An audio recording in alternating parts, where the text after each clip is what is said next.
ఈ మధ్య కాలంలో సినిమాల్లో చూసినా వెబ్ సిరీస్లో చూసినా అంతా క్రైమ్ కంటెంటే. వీటిని చూసి కొందరు రియల్ లైఫ్లో ఫాలో అవడం మొదలు పెడుతున్నారు.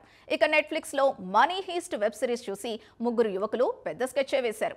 అచ్చం ఆ సిరీస్లోని పాత్రల్ని దింపేసి ఏకంగా 150 కోట్ల జనం సొమ్మును మూటగట్టుకున్నారు. ఇక బాధితుల్లో వందలాది మంది లక్షల్లో పెట్టుబడులు పెట్టిన వాళ్ళున్నారు. చివరికి బాధితులు మోసపోయామని తెలుసుకుని లబోదిబోమంటూ పోలీస్ స్టేషన్ కి పరుగులు తీశారు. సైబర్ పోలీసులు కూపీలాగగా బయటపడిన విషయాల్ని చూసి పోలీసులకే మైండ్ బ్లాక్ అయింది.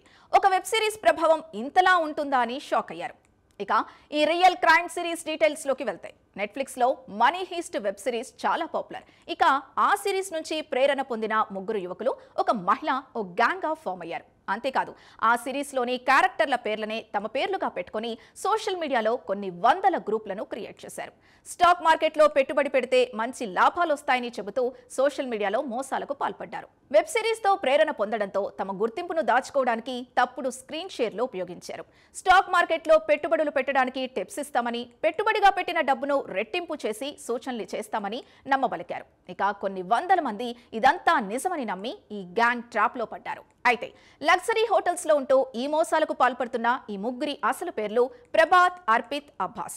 లాయర్ అయిన అర్పిత్ ప్రొఫెసర్ గాను, కంప్యూటర్ సైన్స్ లో మాస్టర్ చేసిన ప్రభాత్ అమందా గాను, అబ్బాస్ ఫ్రెడ్జీ గాను పేర్లు మార్చుకున్నారు. ముందుగా స్టాక్ మార్కెట్లో పెట్టుబడులు పెడితే మంచి లాభాలు వస్తాయని వాళ్ళు సోషల్ మీడియాలో సృష్టించిన పలు రహస్య గ్రూపుల్లో, డజన్ల కొద్దీ వాట్సాప్ గ్రూపుల్లో స్టాక్ మార్కెట్ల గురించి సలహాలు, టిప్స్ ఇస్తూ అందరినీ ఆకర్షించారు.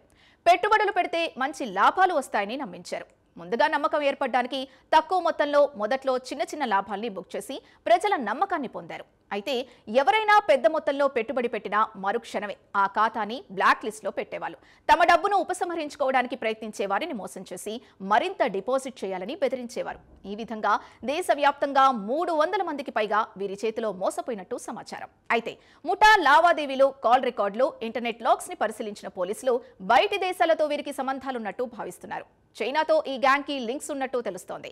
ఇక ఇదే ముఠా ఆన్లైన్లో మరో 23 కోట్లు కాజేసిందని పోలీసులు తెలిపారు. ఇందులో చైనా నుంచే కార్యకలాపాలు నిర్వహిస్తున్న సైబర్ మోసగాళ్ల పాత్ర ఉందని పోలీసులు అనుమానిస్తున్నారు. పోలీసులు ప్రస్తుతం ఆ గ్యాంగ్లోని మిగతా సభ్యులు, వారి విదేశీ నెట్వర్క్ ని గుర్తించేందుకు ప్రయత్నిస్తున్నారు.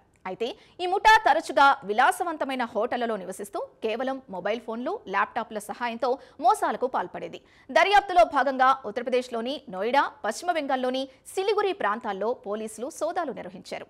ఇప్పటివరకు వారి వద్ద నుంచి 11 మొబైల్ ఫోన్లు, 17 సిమ్ కార్డులు, 12 బ్యాంక్ పాస్బుక్లు, చెక్ బుక్లు, 32 డెబిట్ కార్డులు, అలాగే ఆన్లైన్ లావాదేవీలకు సంబంధించిన స్క్రీన్ షాట్లు, వాట్సాప్ చాట్లు స్వాధీనం చేసుకున్నారు.